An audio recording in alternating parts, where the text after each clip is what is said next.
वाढवण मंदिराला जोडणाऱ्या वरोर तवा ग्रीनफील्ड महामार्गाच्या भूसंपादनात अनियमितता झाल्याच्या तक्रारी समोर आल्यात. भूसंपादनाचा अवॉर्ड चुकीच्या पद्धतीनं वाढवणं तसेच झाडांची संख्या अवास्तव दाखवून मोबदला वाढवल्याच्या तक्रारी NHAIच्या अधिकाऱ्यांकडून करण्यात आल्याची माहिती आहे. याबाबत महसूल मंत्र्यांकडे ही तक्रार करण्यात असल्याचं सांगितलं जात आहे. या पार्श्वभूमीवर पालघर आणि डहाणू तालुक्यातील भूसंपादन अधिकाऱ्यांच्या अधिकारात बदल करण्यात आला.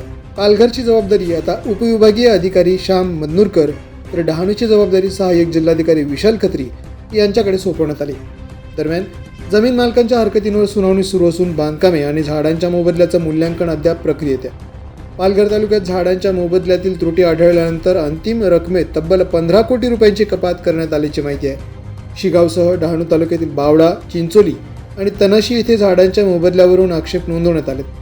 तक्रारी आणि स्थानिक नाराजीच्या पार्श्वभूमीवर अधिकाऱ्यांचे अधिकार बदलल्याची चर्चा असली तरी जिल्हा प्रशासनानं भूसंपादनाची प्रक्रिया पारदर्शक आणि समाधानकारक असल्याचं स्पष्ट केलं.